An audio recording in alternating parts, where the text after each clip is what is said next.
여러분 안녕하세요. 오늘 주의 은혜가 여러분 심령 가운데 충만하기를 바라겠습니다. 고난주간 목요일 아침에 또 여러분들과 더불어 은혜를 나누기 위해서 이 자리에 섰습니다. 이번 주간에 우리가 에베소서를 통해서 교회론 서신을 통해서 주님의 교회에 대한 정체성, 교회가 어떠해야만 참된 교회다운 모습인지를 같이 살펴보면서 은혜를 나누고 있습니다. 오늘 232강인데요. 망원경으로 보는 에베소서 네 번째 시간이 되겠습니다. 오늘 주제는요, 이 땅에서 삶을 사는 교회 두 번째 시간입니다. 어제에 이어서 이 땅에서의 삶을 사는 교회에 대해서 살펴보려고 합니다. 이미 살펴본 것처럼 에베소서 1장부터 3장까지는 하늘로부터 부름을 받은 교회 공동체에 대한 그런 주제가 있었지요. 그리고 4장부터 6장까지는 이 땅에서의 삶을 사는 그 교회 모습에 대해서 살펴보고 있습니다. 자, 오늘 5장과 6장 말씀을 중심해서 이 땅에서의 삶을 사는 교회가 어떤 모습의 교회인지를 같이 살펴보겠습니다. 자, 에베소서 펼쳐보기 본론 가운데 에베소서에서 배우는 교회 정체성 세 번째 시간을 가지도록 하겠습니다. 자, 9번째 주제입니다. 교회는 주의 뜻을 이루기 위해 지혜로 행해야 할 공동체라는 사실입니다. 에베소서 5장 읽어보시면 그런 주제가 나타나 있습니다. 여러분, 인생에는 연습이 없다는 말이 있죠. 인생은 재방송이 없다는 말도 있습니다. 단 한 번뿐인 인생, 즉 인생의 단회성을 강조하는 말이라고 할 것입니다. 자, 한 번밖에 없는 인생이기 때문에 더욱더 소중하지요. 한 번뿐인 기회이기 때문에 결코 놓칠 수가 없습니다. 단 한 번 주어지는 날들이기 때문에 결코 헛되이 흘려보낼 수 없는 것, 그것이 오늘도 우리가 살아가는 인생의 한 습관이 아니겠습니까? 그래서 여기에 인생의 고민이 있습니다. 자, 어떻게 하면 후회 없는 인생을 살 수가 있을까요? 어떻게 사는 것이 성공적인 인생이 될 수 있을까요? 이런 고민을 사람들마다 가지기 마련입니다. 자, 교회론 서신인 에베소서 가운데 5장에서 강조하고 있는 교회는 어떤 교회의 모습일까요? 지혜롭게 살아가야 할 사람들의 모습.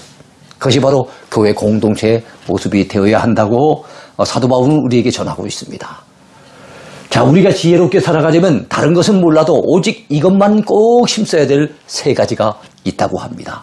그 세 가지가 뭘까요? 첫째로 오직 세월을 아끼며 살아가라는 겁니다. 그게 지혜로운 인생이라는 거죠. 자, 그런즉 너희가 어떻게 행할지를 자세히 주의하여 지혜 없는 자같이 하지 말고 오직 지혜 있는 자같이 하여 세월을 아끼라. 때가 악하니라 그랬습니다.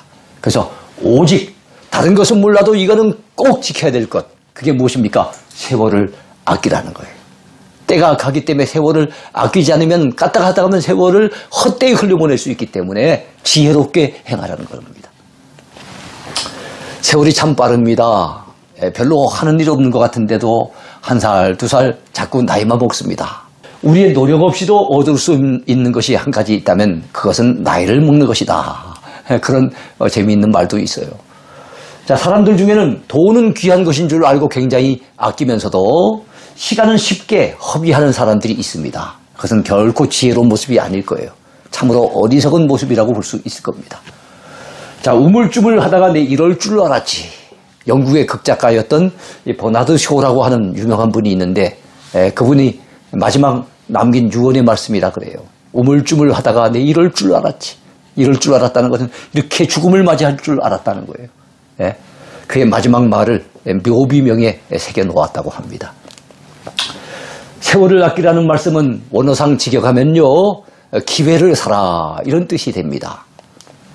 자, 어떤 대가를 지불하고라도 나의 소중한 시간들을 내 삶의 기회로 붙들라는 거예요. 사라는 것은 대가를 지불하라는 거겠지요. 이 내 삶의 이 소중한 시간들 절대로 그냥 흘려보내지 않도록 내 삶에 좋은 기회가 될 수 있도록 그렇게 투자를 하라는 것입니다. 그렇습니다. 돈은 안 쓰면 아끼는 거지만 시간은 안 쓴다고 어디 아껴집니까? 안 쓰고 가만히 있으면 그냥 무의도시 가는 것이 되는 거죠. 안 쓴다고 아껴지는 것이 아니라 써야 될 시간들, 써야 될 때 제대로 써야만 그것이 바로 세월을 아끼는 것이 되는 겁니다. 둘째로, 여러분 우리가 지혜롭게 살려면 둘째로 오직 주의 뜻이 무엇인지 이해하고 살아가라는 겁니다. 내 딴에는 열심히 산다고 살았는데 인생 끝자락에 가서 돌이켜봤더니 이야, 이거는 순전히 나 자신만을 위해서 살았고 내 자신이 세운 목표만을 위해서 달려왔을 뿐이지 주님의 뜻과는 아무 상관이 없는 삶을 살아왔다면 부끄러워서 두려워서 어찌 우리가 주님 앞에 설 수가 있겠습니까? 그런 거로 열심히 산다고 다 좋은 게 아니에요. 주의 뜻을 제대로 이해하고 그것을 위해 최선을 다하는 삶이 지혜로운 삶인 것입니다. 그러므로 어리석은 자가 되지 말고 오직, 여기도 오직이 나옵니다. 오직 주의 뜻이 무엇인가 이해하라. 에베소서 5장 17절에서 사도 바울은 우리에게 그렇게 전해줍니다. 자, 인생이 짧은 게 비극이 아니죠. 정말로 중요한 것을 너무 늦게 깨닫는 것, 이것이 비극입니다. 우리가 언제 어디서 어떻게 죽을지는 선택할 수 없지만 우리가 어떻게 살아가야 할지는 선택할 수 있습니다. 네, 이렇게 말을 한 분이 있어요. 미국의 유명한 가수이면서 그리고 또 인권 운동가이기도 했던 존 바에즈라고 하는 분이 그런 얘기를 했습니다. 여러분, 셋째로 우리가 지혜롭게 살려면 셋째로 해야 될 일이 있죠. 오직 성령으로 충만함을 받아 살아가라는 것입니다. 그래야 세월을 아끼라는 것도 우리가 알겠는데, 그리고 정말로 주의 뜻이 무엇인지 분별해서 사는 것이 참 중요하다는 것도 알겠는데, 우리가 연약해서, 우리가 부족해서 참 주의 뜻대로 살지 못하고 정말 어리석게 살기가 쉬운 그런 모습들도 때로는 발견이 되잖아요. 그래서 우리 힘으로 안 될 때는 성령의 능력을 힘입어야 되는 겁니다. 성령이 주시는 그 은혜를 힘입어서 그 능력으로 말미암아 주의 뜻을 행하면서 지혜롭게 우리가 인생을 살아가야 되지 않겠습니까? 성령으로 충만함을 받으라는 이 말씀은 단순한 견문의 말씀이 아닙니다. 그것은 강력한 명령이기 때문에 반드시 성령의 충만함을 받으라고 하는 그런 뜻입니다. 왜 성령의 충만함을 받아야 할까요? 여러분, 첫째로 이 시대가 너무 악하기 때문에, 너무 악하기 때문에 성령 충만을 받지 않으면 그 악한 데 휩쓸리기가 쉬워요. 둘째로, 여러분, 어리석은 자가 되지 않고 주의 뜻이 무엇인지 이해하고 살기 위해서는 성령 충만을 받아야 됩니다. 우리 주님의 뜻을 성경을 통해서도 여러분 주의 뜻이 무엇인지 깨달을 수 있지만 여러분 주의 뜻대로 살아갈 수 있는 힘은 바로 성령의 은혜를 힘입을 때 가능한 거잖아요. 셋째로 세상 것에 취해 방탕하지 않기 위해서 성령 충만을 받아야 됩니다. 여러분 우리 속에 성령이 충만해지면은요 방탕한 삶을 살 수 없죠. 오히려 주의 뜻을 행하면서 정말 선하게 살 수 있을 거예요. 그러나 성령의 충만함을 받지 못하면 우리 연약함 때문에 우리 본질적인 죄악된 모습 때문에 우리가 까딱 잘못하다 보면 세상에서 방탕할 수 있고 방황할 수 있다는 것이 사실입니다. 자, 넷째로 여러분 왜 우리가 성령 충만을 받아야 됩니까? 우리가 연약한 존재잖아요. 연약한 우리가 하나님의 일을 제대로 감당하기 위해서는 성령의 충만함을 받아야 한다는 것입니다. 여러분 우리 모두 성령 충만을 받았으면 좋겠습니다. 네. 자, 그러면 우리가 어떻게 성령 충만을 받을 수 있을까요? 먼저는 세상 것에 너무 취하지 말고 자신의 죄를 철저하게 하나님 앞에 회개해야 합니다. 회개하는 곳에 성령의 은혜가 선물로 전달이 됩니다. 그리고 그 다음에는 성령의 감동을 사모하면서 모여서 말씀 듣고요. 열심히 기도해야 됩니다. 모여서 열심히 기도할 때 거기에 성령이 불같이 역사하고 뜨겁게 역사하는 것을 우리는 성경을 통해서 배울 수가 있습니다. 그러면 우리가 성령 충만한 은혜를 받아 누릴 수 있다는 것을 꼭 기억하시고 아무쪼록 회개할 바를 회개하고 그리고 말씀에 귀를 기울이며 우리가 모두가 기도에 힘써야 될 줄로 믿습니다. 자, 술 취하지 말라. 이는 방탕한 것이니 오직 성령으로 충만함을 받으라. 여러분 성령 충만과 관련해서 술 취하지 말라는 것하고 서로 비교하고 있습니다. 왜 그렇게 비교가 될까요? 여러분 술에 취하면 사람이 술 기분에 삽니다. 술의 힘으로 사는 거예요. 그러나 성령의 충만함을 받으면요 성령의 힘으로 살고 성령의 능력으로 사는 거예요. 그런 측면에서 술과 성령이 미치는 영향력을 비교하기는 못하지만 성경에 나온 말씀이니까 서로 비슷한 특징을 가지고 있다 이렇게 볼 수가 있습니다. 기독교 사상가 파스칼은요 이런 말을 했습니다. 우리 인간에게는 하나님이 아니면 채울 수 없는 영혼의 빈 공간이 있다 그랬어요. 여러분 속이 허전하십니까? 텅 빈 것 같은 그런 마음들, 때로는 나이가 들어가면서 인생의 허무함이 느껴지십니까? 여러분 그 빈 공간을 다른 것으로는 채울 수 없어요. 돈 많이 번다가 채워지는 것도 아니고 명예를 얻는다고 채워지는 것도 아니고 무슨 취미 활동을 한다고 채워지는 것도 아니고 조금은 도움이 되겠지만 그 빈 공간은 오직 하나님으로만 채워질 수 있어요. 달리 말하면 성령의 충만함을 받을 때만 채움을 받을 수 있다는 걸 기억하시고 우리 모두가 성령 충만함을 사모해야 될 줄로 믿습니다. 자나깨나 우리 믿는 사람들에게 중요한 소원은 성령 충만 받는 것이라는 사실을 여러분 꼭 믿으시기 바랍니다. 주님, 내가 스스로 내 인생을 고쳐보려고 노력했지만 실패했습니다. 이제는 나의 인생을 주님께서 맡으시고 성령께서 친히 주관하셔서 나를 변화시켜 주옵소서. 여러분, 이건 누구의 기도일까요? 1850년 11월에 찬송가 작사가 환희 크로스비 여사가 있지요. 그분은 90 넘는 평생을 앞을 못 보는 맹인으로 살았습니다. 그럼에도 불구하고 여러분 9,000곡이 넘는 아주 주옥 같은 찬송시를 남겼지요. 우리가 지금 보고 있는 찬송가 가운데서도 24곡인가요? 굉장히 많은 찬송들이 소개되어 있어요. 아마 그분의 찬송이 가장 많이 우리가 부르는 찬송가에 올려져 있을 겁니다. 참 앞을 보지 못해도 은혜 충만 받으니까 여러분 그렇게 귀한 찬송을 남기게 된 겁니다. 자, 그런데 그분이 한참 영적으로 갖다 번민하고 힘들어하고 있을 당시에 어느 전도 집회에 참석했답니다. 그때 자기의 연약함을 온전히 주님 앞에 맡겨놓고 주님, 내 인생을 다스려 주세요. 성령께서 내 삶을 주관해 주세요. 간절히 사모하며 기도했는데 그 이후에 성령의 충만함을 받아 우리가 아는 그 소중한 그 주옥 같은 찬송시를 많이 남길 수 있었다고 합니다. 그래요. 내 힘으로 안 되는 것 성령님이 도와주시면 가능한 거예요. 10번째 주제입니다. 교회는 신랑 되신 예수 그리스도께 순종해야 할 신부된 공동체입니다. 에베소서 5장 뒷부분에 나와 있어요. 여러분, 가정에서 아내는 남편에게 복종해야 하고 남편은 아내를 사랑해야 한다고 성경은 말씀하고 있습니다. 자, 그런데 교회에서는 그리스도께서 우리의 남편이 되시잖아요. 신랑이 되시잖아요. 교회는 그리스도의 아내가 되고 신부가 되지 않습니까? 그러므로 교회는 신랑된 그리스도께 범사에 복종해야 합니다. 그것이 바로 에베소서 5장 24절의 가르침이에요. 교회는 그리스도의 말씀에 의해 움직여야 될 그런 기관입니다. 교회는 사람의 뜻에 의해서 움직여진 것이 아니라 머리 되신 주님이 명하신 대로 그 말씀을 쫓아 움직여져 나가는 기관이 되어야 됩니다. 그러므로 교회가 그리스도에게 하듯 아내들도 범사에 자기 남편에게 복종할지니라 그렇게 말씀하고 있습니다. 여러분, 아내들이 범사에 남편에게 복종하는 것은 누구를 본받으라는 그런 겁니까? 교회가 그리스도께 하듯이, 즉 교회는 그리스도께 철저하게 복종하는 기관 아닙니까? 그렇게 하듯이 아내들도 남편에게 그리하라고 말씀한 것을 통해서 교회는 그리스도께 복종하는 기관이구나 하는 것을 알 수가 있습니다. 그리스도께서는 신부된 교회를 사랑하셔서 교회를 위하여 자신을 주셨습니다. 5장 25절에 그렇게 말씀하고 있죠. 교회는 그리스도의 십자가 피값으로 세워진 기관임을 잊지 마십시오. 내일이면 고난일, 성금요일이죠.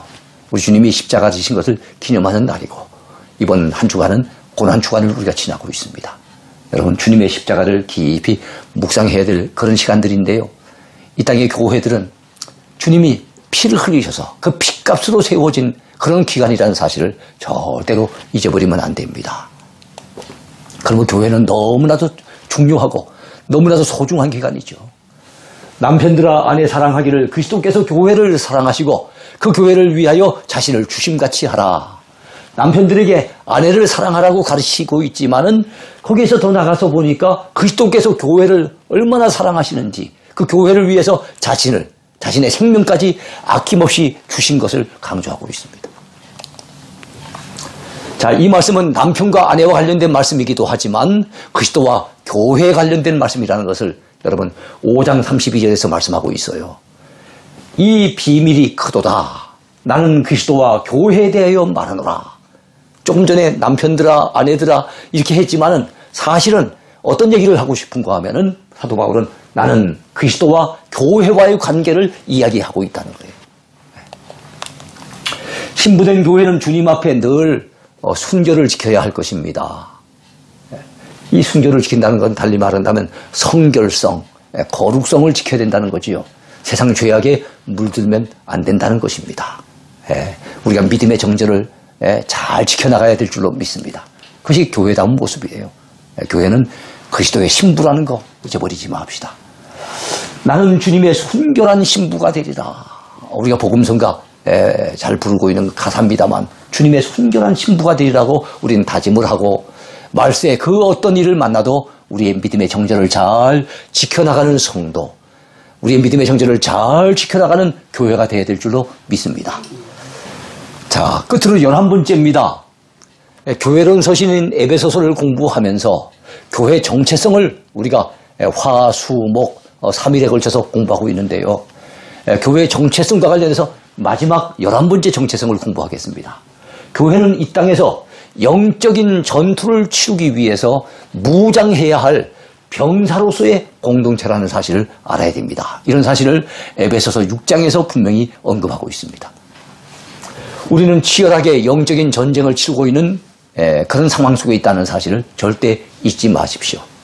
조금 전에만 하더라도 신랑 되신 주님 앞에 사랑받는 신부의 모습, 가녀린 신부의 모습이 교회의 모습이라고 했는데 이번에는 그게 아니라 강한 병사의 모습, 강한 군대의 모습이 바로 교회가 되어야 된다는 거예요. 왜요? 우리는 이 땅에서 영적인 치열한 전쟁을 치르고 있기 때문에 그렇습니다. 우리 성도들이 겪고 있는 영적 전쟁은요, 가상적인 시나리오도 모의 훈련도 아닙니다. 영적 전쟁은 실제 상황입니다. 실제 상황. 영적인 전쟁이기 때문에 육신의 눈으로는 볼 수가 없겠지요. 그러나 여러분 정말로 치열한 전쟁을 우리는 날마다 치르고 있다는 사실을 기억을 해야 됩니다. 그러므로 마귀의 한계를 능히 대적하기 위해서 하나님의 전신갑주를 입고 무장하라고 에베소서 6장 11절에서 사도 바울은 우리에게 강력하게 권면하고 있습니다. 우리의 싸움은 어둠의 세상 주관자들과 하늘에 있는 악한 영들을 상대하는 것이라는 것도 기억하셨으면 좋겠어요. 우리의 씨름은 혈과 육을 상대하는 것이 아니요. 눈에 보이는 이런 대상들을 상대하는 것이 아니라는 거예요. 통치자들과 권세들과 이 어둠의 세상 주관자들과 하늘에 있는 악의 영들을 상대함이라. 하늘에 있는 악의 영들, 사탄과 그를 따르는 이 귀신 무리들, 악한 영들, 그들을 상대해서 우리는 영적인 전쟁을 오늘도 치열하게 치르고 있는 겁니다. 눈에 보이지 않는 적들이기 때문에 사실은 그 적들과 더불어서 전쟁을 한다는 것이 훨씬 더 어려운 전쟁이죠. 마귀는 우리 인생의 세 가지 루트를 통해 우리에게 침투해 들어옵니다. 우리 인생의 세 가지 루트가 뭐겠습니까? 지, 정, 의죠. 지성과 감정과 의지라고 하는 루트를 통해서 치고 들어오는 거예요. 첫째로 여러분 지성의 통로로 마귀는 우리에게 침투해 들어옵니다. 지적 교만을 통해 뭐 학교에서 배운 것이 좀 있고 또 읽은 책들이 많고 과학적인 지식이 있고 뭐 하면은 이런 것들을 통해서 하나님을 부정하기도 하고 하나님을 향해서 적대하는 그런 무신론 사상에 빠져들게 된다는 겁니다. 그러니까 아는 게 병이라는 말이 있죠. 오히려 몰랐으면은 많이 안 배웠으면 오히려 더 겸허하게 하나님의 은혜를 사모할 수도 있었는데 여러분 좀 나름대로 배운 건 지식이 있다고 그 지식을 통해 가지고 하나님을 적대하는 그런 자들이 된다는 거예요. 자, 이미 믿는 자들의 생각 속에는 하나님의 말씀을 의심하게 만들어서 의심하다 보니까 믿음이 약화되고 그래서 그 믿음을 빼앗으려고 마귀는 또한 달려듭니다. 둘째로 여러분 감정의 통로를 통해서 이 마귀가 우리에게 침투해 들어온다는 사실을 기억해야 됩니다.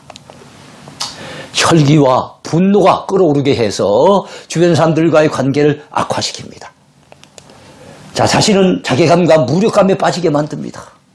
내가 이 정도 감정도 다스리지 못하고 내가 이 정도 분노도 참지 못하고 내가 이것밖에 안 되는가. 스스로 자괴감에 빠지게 되는 거예요. 스스로의 무력감을 갖다가 뼈저리게 느끼게 되는 겁니다. 상한 감정을 끊임없이 자극해서 그 틈을 비집고 들어와서 분노의 포로가 되게 만들고 미움의 포로가 되게 만드는 그 존재가 누굽니까? 사탄 마귀인 거예요. 셋째로 여러분, 지정의니까 이번에 의지입니다. 의지의 통로로 침투에 들어옵니다. 인간의 자존심을 자극해서 쓸데없는 아집에 빠지게 만들죠. 하나님과 그의 교회를 적대하려는 강팍한 의지를 심어줘요. 바로왕이 그 강팍한 마음으로 이스라엘 백성들을 끝까지 보내주지 아니하고 대적하려고 했던 것처럼 그 강팍한 심령 때문에, 그 완악한 심령 때문에 여러분 그 잘못된 의지를 통해 가지고 하나님을 떠나게 만드는 것이 사탄 마귀입니다. 여러분, 이런 마귀와 더불어 영적인 전쟁을 치르기 위해서 상대하려고 한다면 여러분 우리가 무장을 잘 해야 됩니다. 무장된 자만이 살아남습니다. 전쟁 승리를 위해서는 꼭 필요한 것이 있는데 그건 좋은 무기, 좋은 군장을 갖추는 일입니다. 여러분, 하나님의 전신갑주로 무장하십시오. 사도 바울은 바로 이 에베소서 6장을 통해서 하나님의 전신갑주를 입으라고 우리에게 가르쳐 줍니다. 이 하나님의 전신갑주는 우리의 방어용 무기인데요. 우리 자신을 갖다 커버하고 방어하기 위해서 우리가 갖춰야 될 무장이 있습니다. 허리에는 진리의 허리띠를 떼야 됩니다. 가슴에는 의의 호심경을 붙여야 됩니다. 호심경은 심장을 보호하는 그 장비거든요. 근데 바로 우리가 어떻게 보면 심장이 정말 중요한 거잖아요. 머리와 심장이 어떻게 잘못되게 되면 곧바로 죽는 것 아니겠습니까? 심장을 잘 지켜야 되는데 그러려고 한다면 의의 호심경을 붙여야 돼요. 내가 하나님 앞에 의로워진 사람이라는 걸 알아야 됩니다. 우리는 우리의 행위를 의지하고 내가 뭐 선행한 것 때문에 의롭다고 착각을 하게 되면 우리는 죽는 순간까지도 여러분 구원의 확신을 가지지 못합니다. 그런데 내가 의로워진 것은, 나 같은 죄인이 의로워진 것은 순전히 십자가의 은혜고 순전히 예수님의 공로고 주님을 믿는 그 믿음으로 내가 의로워졌다라고 하는 이 분명한 의의가 내게 있어야 된다는 거예요. 그거를 갖출 때 이것을 의의 호심경을 갖다 붙인 것이라고 볼 수가 있는 겁니다. 평안에 예비한 것으로 복음의 신발을 신어야 됩니다. 우리는 여기저기 다니면서 복음을 전해야 되겠죠. 그리고 믿음의 방패, 마귀가 우리를 막 향해서 쏘아대는 마귀의 불화살을 막기 위해서 믿음의 방패를 들어야 됩니다. 그리고 구원의 확신으로 머리에 투구를 써야 됩니다. 이것이 바로 우리 자신의 믿음을 빼앗기지 않고 지키기 위한 방어용 무기들이에요. 하나님의 전신 갑주를 입는 겁니다. 그런즉 서서 진리로 너희 허리띠를 띠고 의의 호심경을 붙이고 평안의 복음이 준비한 것으로 신을 신고 모든 것 위에 믿음의 방패를 가지고 이로써 능히 악한 자의 모든 불화살을 소멸하고 라고 말씀하고 있습니다. 여러분, 근데 전쟁은 맨날 방어만 해서는 안 되잖아요. 막기에 급급해서는 안 되잖아요. 우리도 공격을 해야만 이길 거 아닙니까? 자, 근데 우리의 공격용 무기가 무엇이겠습니까? 그것은 성령의 검, 그것도 하나님의 말씀이라고 가르쳐주고 있습니다. 여러분, 에베소서 6장 17절에 나와 있는 말씀이에요. 하나님의 말씀이 성령의 검이 된다는 거예요. 예리한 검이 된다는 겁니다. 우리 예수님께서도 여러분 마귀의 그 시험을 3번 당하셨을 때 그때마다 신명기의 말씀을 통해 가지고 이 말씀을 통해서 마귀를 공격했을 때 결국엔 마귀는 여러분 성공하지 못하고 도망쳐버리고 말잖아요.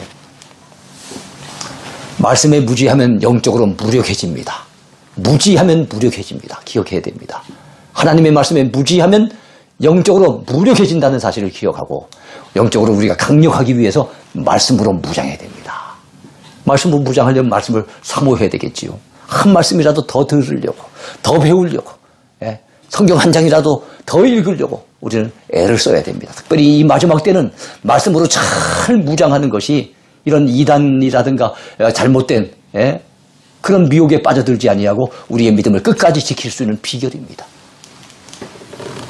구원의 투구와 성령의 검 곧 하나님의 말씀을 가지라 그렇게 말씀을 하고 있습니다. 자, 전쟁의 승리를 위해서는 복음로가 끊기면 안 되겠지요. 그래서 말씀도 참 귀하고 말씀으로 무장해야 되겠지만 항상 말씀에 같이 따라가는 게 있어요. 우리 신앙생활에는 이 두 가지가 항상 필요합니다. 그게 무엇입니까? 말씀과 함께 가는 것은 기도입니다.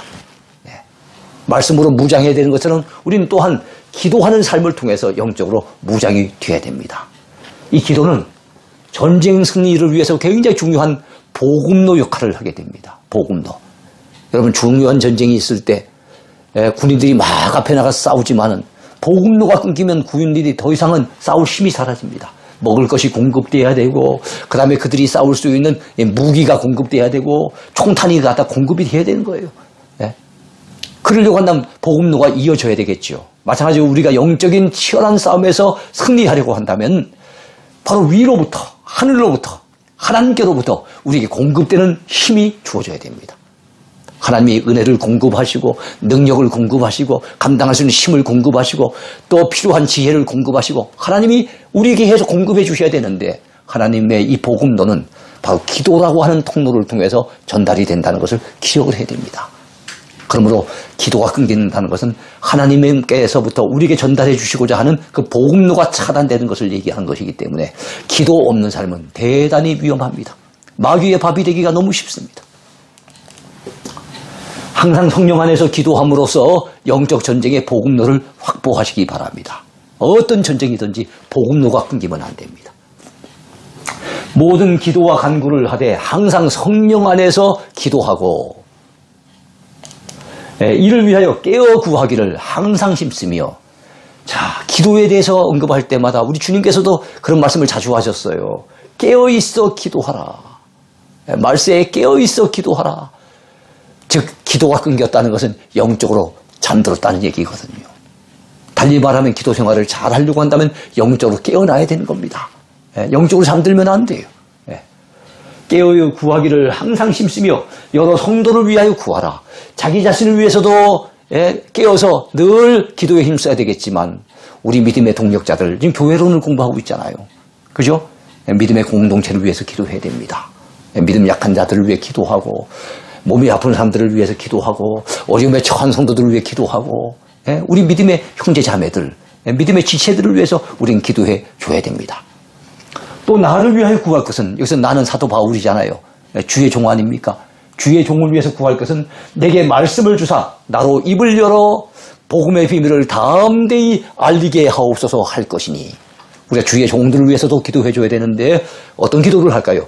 주의 종 목회자가 이 복음의 비밀, 이 하나님의 말씀의 메시지를 담대하게 잘 전할 수 있도록 여러분 기도해 줘야 됩니다. 그것이 목회자를 위한 기도이기도 하지만 우리 성도들 자신을 위한 기도이기도 해요. 목회자가 성령 충만해서 담대하게 말씀을 잘 증거하게 되어지면은 성도들이 그 전해지는 메시지를 통해서 은혜를 받는 겁니다. 힘을 얻는 거지요. 여러분 중국 전쟁 고서인 손자병법이 있잖아요. 그 손자병법에 의하면요. 상대를 알고 나를 알면 100번 싸워도 위태로움이 없다는 말이 있습니다. 아주 유명한 말이죠. 지피지기면 백전불태니라.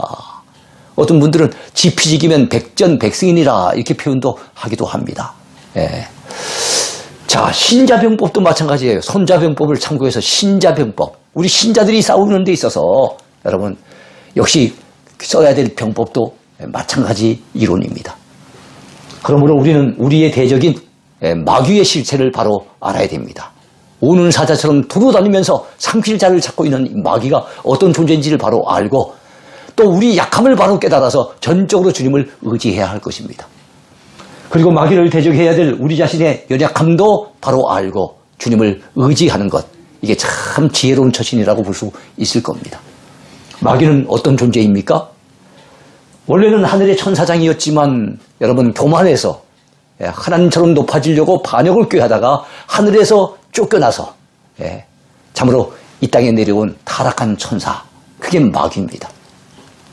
마귀는 큰 용이라고 그리고 옛뱀이라고 사탄 또는 마귀라고 불려지는데요. 이게 요한계시록 12장에 그렇게 나와 있습니다. 또한 요한복음 8장에 의하면 거짓의 아비라고 우리 주님이 말씀하셨어요. 아주 거짓에 능통합니다. 그러니까 마귀를 따르는 이 거짓 선지자들, 이단들 얼마나 거짓을 통해 갖고 사람들을 미혹하려고 하는지 모릅니다. 마귀는 혼자 활동하는 것이 아니지요. 그를 따르는 거대한 세력들이 있습니다. 마귀의 졸개들로서 활동하는 자들이 참으로 많아요. 어떤 자들입니까? 먼저는 귀신들입니다. 저들은 하늘의 천사들이었지만 그 천사장 루시퍼, 이 마귀를 갖다 따라서 반역에 참여했다가 결국 하늘로부터 쫓겨나서 귀신이 된 그런 자들이에요. 악한 영들입니다. 그리고 여러분, 적그리스도 세력이 있습니다. 그리스도를 대적하는 세력들, 바로 악한 정치 세력으로서 바로 교회를 잔해하기 위해서 많은 박해를 하는 자들입니다. 또한 여러분, 거짓 선지자들이 있습니다. 이단 세력들이죠. 사탄의 양날개가 바로 오른팔과 같은 존재가 적그리스도, 이 정치 세력들이고, 바로 왼팔과 같은 존재가 거짓 선지자들, 이단 세력들입니다. 그리고 우상을 숭배하는 자들, 타종교 신봉자들, 회개치 아니하고 교회와 신자들을 핍박하고 박해하는 이런 불신자들, 그들은 성경에 의하면 독사의 자식들이라고 불리워지고 어둠의 자식들이라 불리워지는 다 이 악한 자들입니다. 이들이 모두 마귀를 따르고 그 명령을 수행하는 마귀의 졸개들이라는 사실을 우리는 놓쳐버리면 안 됩니다. 마귀가 각 시대를 통해서 끊임없이 활동하는 활동 목표가 뭡니까? 마귀는 어떤 목표를 이루기 위해서 활동하고 있습니까? 그것은 예수 그리스도의 사역을 방해하고 그 구원 사역을 방해하는 거예요. 그리고 예수님의 피값으로 세워진 교회, 그의 교회를 집어삼키려고 하는 것이 마귀의 본분이고 마귀의 목표인 겁니다. 마귀는 그 목표를 수행하기 위해서 오늘도 우는 사자와 같이 삼킬 자를 찾고 있습니다. 두루 다니면서 이 삼킬 자를 찾고 있다는 것을 기억을 해야 됩니다. 그러므로 우리는 깨어있어 마귀를 대적하여 반드시 영적인 전쟁에서 승리해야 될 줄로 믿습니다. 그렇습니다. 오늘 이 땅에서의 삶을 사는 교회, 그 교회 가운데 우리는 그리스도의 신부와 같은 교회이기도 하고 또 지혜롭게 잘 처신해야 될 그런 교회이기도 하지만 끝에 가서 우리가 살펴본 것은 무엇입니까? 바로 영적으로 잘 무장되어져서 영적인 전쟁에서 반드시 승리해야 될 그리스도의 좋은 군사와 같은 그런 교회가 되어야 된다는 것을 말씀하고 있어요. 우리 장로교회 창시자로 일컬어지는 칼빈은 이 땅의 교회를 전투적인 교회라 했습니다. 예수님을 믿고 끝까지 믿음을 지켜서 저 천국에 들어간 그 교회를, 그 성도들을 뭐라고 얘기합니까? 바로 승리적인 교회라고 그렇게 규정하죠.